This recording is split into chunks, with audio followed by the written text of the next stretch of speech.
بسم اللہ الرحمن الرحیم۔ قالوا یا موسیٰ، جواب قوم، غلامی کی ماری ہوئی قوم، ساری زندگی غلامی کی چکیوں میں پسنے والی قوم کہتی ہے یا موسیٰ انا لن ندخلها ابدا۔ پہلے آبادا نہیں کہا، اب آبادا تاکیدن، ہم کبھی بھی داخل نہیں ہوں گے، ما داموا فیہا، جب تک وہ موٹے، وہ جبارین فیہا، اس زمین میں، فاذهب انت وربک فقاتلا، پس تو جا، بربک، اور تیرا رب، فقاتلا، پس دونوں قتال کرو، انا ہاہنا قاعدون، بے شک ہم یہاں پر بیٹھنے والے ہیں، عن الجہاد، ان صاحب کا ہم تو کبھی نہیں جائیں گے، بالکل نہیں جائیں گے جب تک وہ جبارین ان میں موجود ہیں۔ فاذهب انت وربک، تو جا، تیرا رب جائے، کیا مطلب؟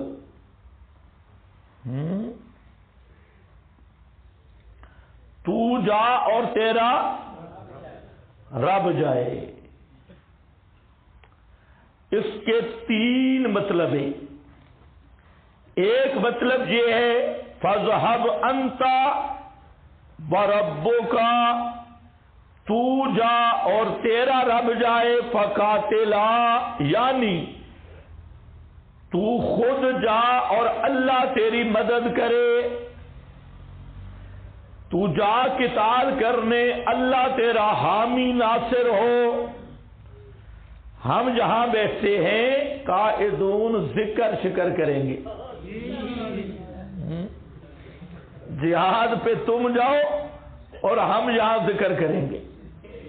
فقاتلا انا ہاہنا قائدون، اور جاتے ہیں نا دوست بزرگ گشت پہ، اور کچھ پیچھے سامان کی حفاظت کے لیے جو بیٹھتے ہیں ان کو کہتے ہیں بے ذکر پہ بیٹھے، اصل وہ ذکر نہیں ہوتا، وہ سامان کے محافظ نگران ہوتی ہے، تو وہ پیچھے ذکر پہ بیٹھتی۔ انا ہاہنا قائدون، آج بھی ملا یہی کہتا ہے، انا ہاہنا قائدون، ہم یہاں ہیں، تم جاؤ میدان جنگ میں، ہم آپ کے لیے دعا کریں گے، لیکن خود نہیں، مولوی شہید ہو سوال ہی پیدا نہیں ہوتا، کوئی زوری زبری پہ ملا کو شہید کر دے تو اس کی مہربانی ہے، لیکن مولوی میدان میں نکل کے شہید ہو، ای خیال استو محال استو جنون، اس لیے یہ حکومت ایسی بے وقوف مولویوں کے پیچھے لگی ہے، بھئی یہ جہاد کرتی ہے، سوال ہی پیدا نہیں ہوتا۔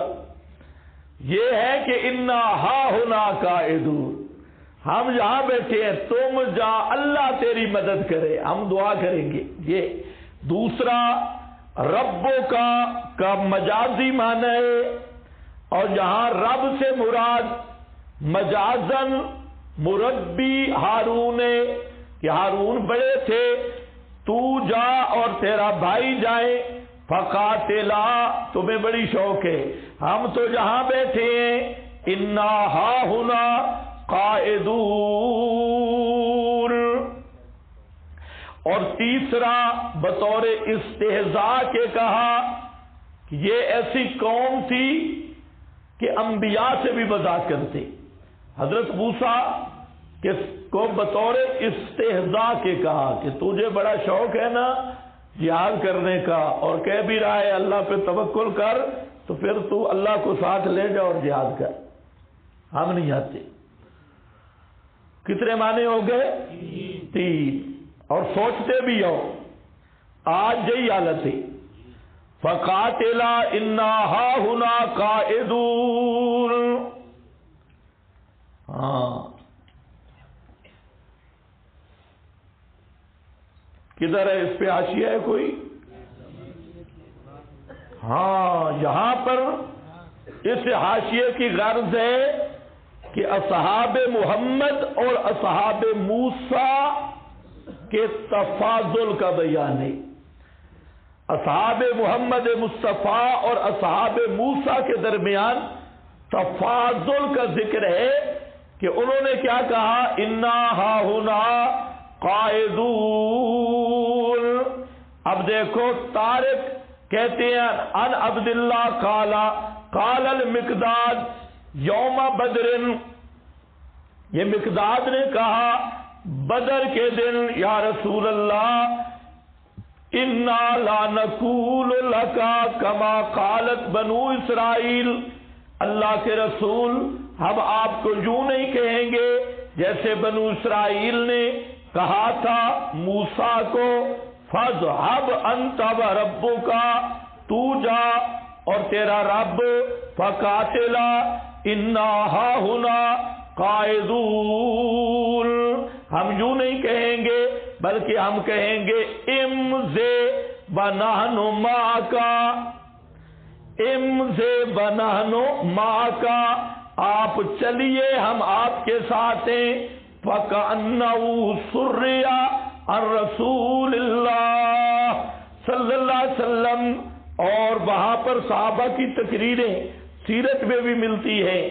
لو امرتنا ان نخوض البحر, اگر آپ ہمیں حکم دیں کہ سمندر میں گھس جائیں, لخذنا, اللہ کی قسم ہم سمندر میں گھس جائیں گے, اپنے گھوڑوں کو دوڑا کے سمندروں میں چلے جائیں گے.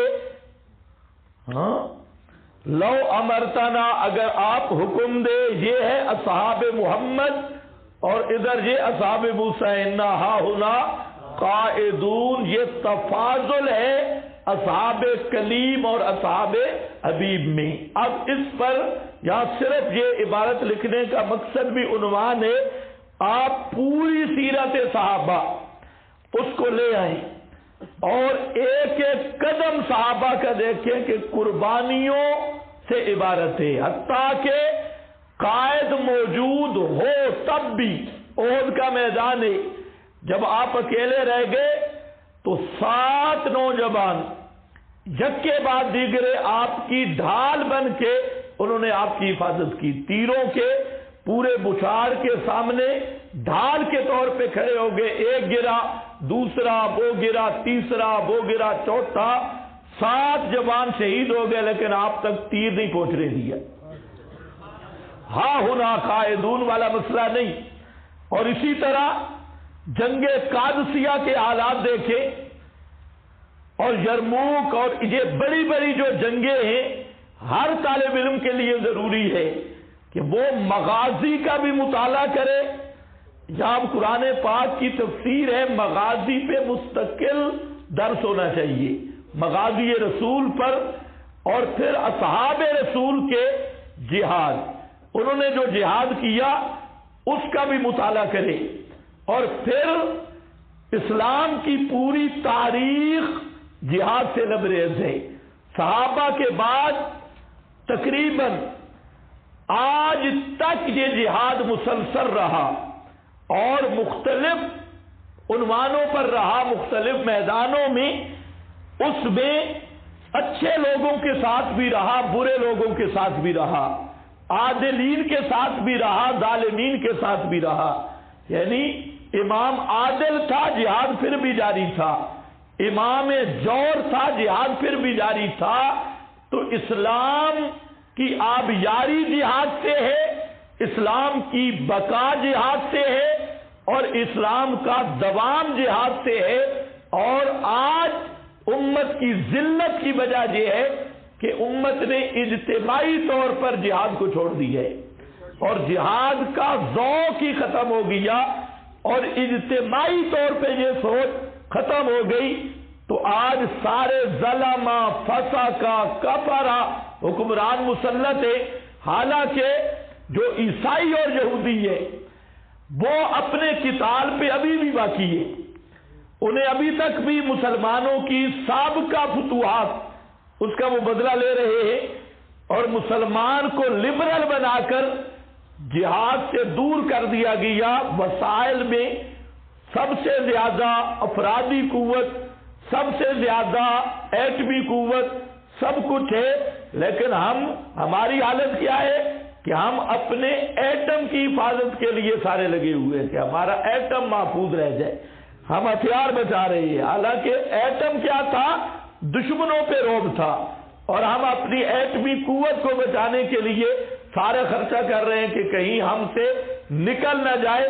جو قوم ذلت کے اس معیار پہ چلی جائے کہ اپنا ہتھیار بچانے پر وہ قوت صرف کرے جو دشمن کے مقابلے میں کرنی تھی، وہ قوم کبھی بھی کامیاب نہیں ہو سکتی۔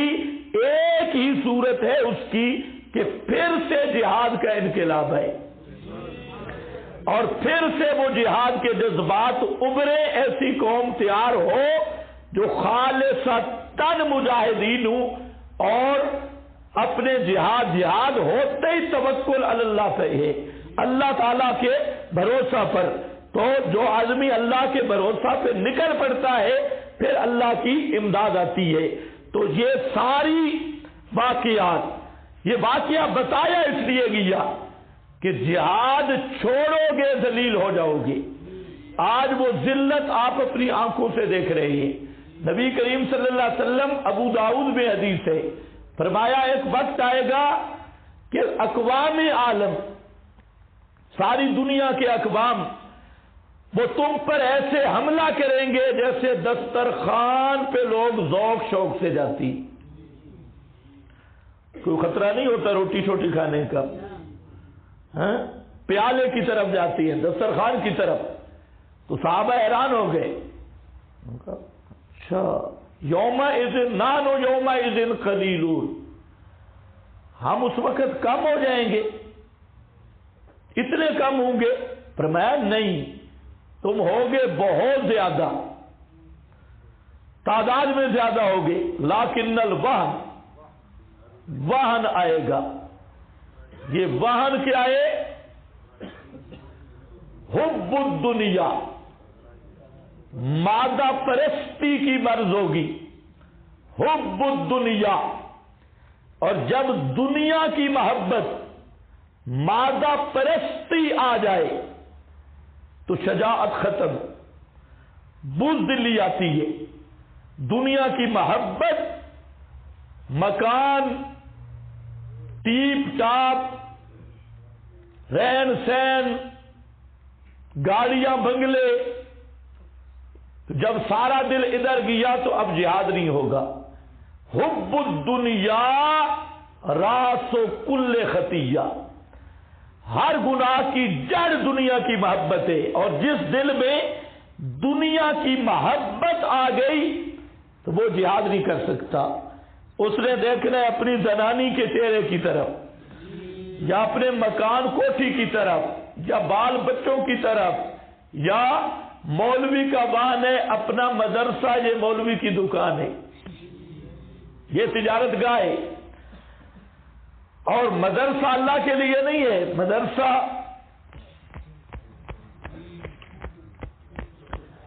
یہ حضرت بطن کے لیے۔ اگر اس پہ لات لگ جائے تو مدرسے ہزاروں قربان ہو سکتی ہے۔ یہ اصل مقصود ہے، اللہ کی رضا نہیں۔ یہی وجہ ہے کہ یہ الدنیا جیفت و طالبوہا کلاب، دنیا مردار اور اس کے پیچھے لگنے والے کلاب، کتے ہیں۔ اور یہی حال ہے مثلہ کمثل الکلب یلہث، محتمم صاحب یلہث، اس کے ہاتھ میں کاسہ ہے، یلہث، لاکھ روپیہ مل گیا، یلہث، پیٹ جتنا بھر گیا، یلہث، اس کی تجاری خالی ہے، چاہے کروڑ 2 کروڑ پیسے اکٹھے کر کے رکھے ہوئے ہیں، 50 سال کی آمدنی کٹھی ہے، 100 سال کی۔ تو یہ ہے حب الدنیا۔